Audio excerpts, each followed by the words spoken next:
ভাই ভাই পাবো সাগনে দুটা পাওয়ার মধ্যে আমি ধরি আনারা বাজারে ঘোরাফেরা করি না ভাই আল্লাহ নবীর আর কষ্ট দিনে ভাই নবী করিম সাল্লাল্লাহু আলাইহি ওয়াসাল্লাম বহুত কষ্ট করেছে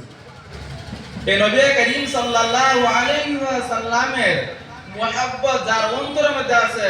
কোনো ব্যক্তি বাজারের মধ্যে ঘোরা হতো না আল্লাহ সুবহানাহু ওয়া তাআলার মুহাব্বত যাদের অন্তরের মধ্যে আছে ভাই এই ব্যক্তি কোনো পরি বাজারের মধ্যে ঘোরাফেরা করতে পারতো না ভাই আমি মানুষটা হতে পারে ছোট আমার আল্লাহ সুবহানাহু ওয়া তাআলা কি ছোট কি আমি মানুষটা হতে পারে ছোট আমার নবী কি ছোট ভাই আমি আল্লাহ সুবহানাহু ওয়া তাআলার কথাই তো বলতেছি তাহলে আমরা কেন বাজারে ঘোরাফেরা করতেছি ভাই আমরা কি হলো আমরা কেন বাজারে ঘোরাফেরা করতেছি আল্লাহ সুবহানাহু ওয়া তাআলা সৃষ্টি কি লেগে আমরা করছে যে আল্লাহ সুবহানাহু আমরা কি হলো যে আল্লাহ সুবহানাহু ওয়া তাআলা আমাদেরকে সৃষ্টি করেছে আর এই আল্লাহ সুবহানাহু ওয়া তাআলার কাছে আমাদেরকে ফিরে যেতে হবে আর এই আল্লাহ সুবহানাহু ওয়া তাআলার ইবাদত আমরা কেন করতেছি না ভাই আমরা বাজারে ঘোরাফেরা করতেছি এইখানে বসলে শয়তান নারাজ হয়ে যাবে আল্লাহ সুবহানাহু ওয়া তাআলা খুশি হয়ে যাবে আল্লাহ সুবহানাহু ওয়া তাআলা যেই ব্যক্তির উপরে রাজি এবং খুশি হয়ে যায় শয়তান যেই ব্যক্তির উপরে নারাজ হয়ে যায় সেই ব্যক্তিকে আল্লাহর আরশের নিচে ছায়ার নিচে আল্লাহ সুবহানাহু ওয়া তাআলা মুহাব্বত করে কাল কিয়ামতের দিন জায়গা দিয়ে দিবেন জোরে বলেন সুবহানাল্লাহ ভাই আল্লাহ সুবহানাহু ওয়া তাআলার আরশের ছায়ার নিচে যদি আমরা জায়গা পাইতে চাই তে আমরা অল্প সময় মেহেরবানি করিয়া আমি গুনাহগার আশ্রয় কইতেছি ভাই অল্প সময় মেহেরবানি করিয়া দিনের মাহফিলের মধ্যে বসে দেন আল্লাহ সুবহানাহু ওয়া তাআলা অবশ্যই আল্লাহর আরশের ছায়ার নিচে জায়গা দিব নবী করিম সাল্লাল্লাহু আলাইহি ওয়াসাল্লাম বলেছেন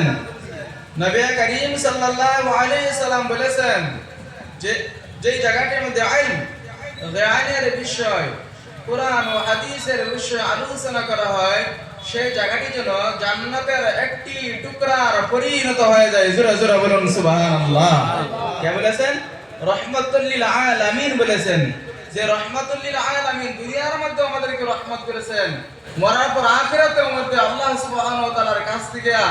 সুপারিশ করে আল্লাহর জান্নাতে নিয়ে প্রবেশ করাবেন সেই রাহমাতুল লিল আলামিন বলতেছেন সেই ব্যক্তিকে আল্লাহ সুবহানাহু ওয়া তাআলার সেই জায়গার মধ্যে জান্নাতের টুকরার পরিণত হয়ে যায় শুধু তাই নয় যে ব্যক্তি দিনের মজমুআর মধ্যে অল্প সময় উম্মতের চিন্তা এবং ফিকির নিয়ে বসবে নবী করিম সাল্লাল্লাহু আলাইহি ওয়াসাল্লাম বলেছেন সেই ব্যক্তির পিছনের ছোট ছোট যত গুনাহ আছে এই ছোট ছোট সগীরা ছোট ছোট গুনাহ আল্লাহ সুবহানাহু ওয়া তাআলা নেকের দ্বারাতে ভরপুর করে দিবেন জোরে বলেন সুবহানাল্লাহ ছোট ছোট গুনাহগুলো maaf করে দিবেন জোরে বলেন সুবহানাল্লাহ এই দিনের মাহফিলের মধ্যে বসলে তিনটা ফায়দা আল্লাহ সুবহানাহু ওয়া তাআলা নগদ সেই ব্যক্তিকে দান করে দেয় এক নম্বর ফায়দা কি ভাই আমরা জানি কোন মানুষে যদি দিনের মাহফিলের মধ্যে বসলে কি লাভ কি ফায়দা যদি জানতো মানুষে কোনো পরে বাজারে ঘোরাফেরা করতো না ভাই দিনের মাহফিলের মধ্যে বসলে তিনটা ফায়দা আল্লাহ সুবহানাহু ওয়া তাআলা সেই ব্যক্তিকে নগদ দান করবেন এক নম্বর ফায়দা এক নম্বর লাভ কি দিনের মজলিসের মধ্যে বসলে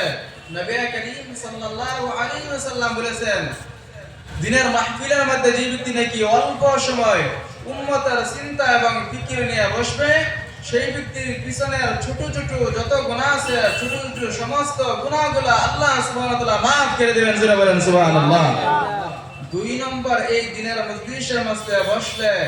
যে লাভটা রেখেছেন যে ফায়দাটা রেখেছেন এই ফায়দাটা হচ্ছে যে ব্যক্তি উম্মতের চিন্তা এবং ফিকির নিয়ে অল্প সময় দিনের মাহফিলের মধ্যে বসবে সেই ব্যক্তিকে আল্লাহ সুবহানাহু ওয়া তাআলা ঈমান দ্বীন হেদায়েত দিয়ে মালামাল করে দিবেন জোরে বলুন সুবহানাল্লাহ তিন নম্বর এই দিনের মজলিসের মধ্যে বসলে যে লাভটার কথা রাহমাতুল লিল আলামিন বলেছেন এই লাভটা হচ্ছে যে ব্যক্তি নাকি উম্মতের চিন্তা এবং ফিকির নিয়ে এই গুনাহগার মজলিসে আউয়াল থেকে নিয়ে আখির মান থেকে বসবে সেই ব্যক্তির ঈমান হালকা পাতলা ঈমান মজবুত করে দিবেন জোরে বলেন সুবহানাল্লাহ বুখারী শরীফের মধ্যে হাদিস এসেছেন এই মুহতারাম দোস্ত বুজুর্গ মানুষের ঈমান বাড়ে আর কমে ওয়ালা ঈমান ওয়া ইয়াজিদ ওয়া ইয়ানকুসু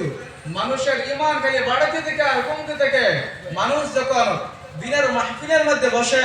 গুনাহ মাফের মাহফিলের মধ্যে যখন মানুষে বসে সেই সময় মানুষের ঈমান বাড়তে থাকে আর যখন মানুষে নাকি বাইরে ঘোরাফেরা করে মানুষ ইচ্ছা দিন ঘোরাফেরা করে ভাই মুহতারাম দোস্ত বুজুর্গ সেই সময় মানুষের ঈমান কমে যায় আল্লাহ সুবহানাহু ওয়া তাআলা আজকে যে দিনের মজলিসের মধ্যে বসেছি, এরকম গুনাহ মাফের মজলিসে আমাদেরকে বেশি বেশি করে বসার জন্য তৌফিক দান করুন। আমরা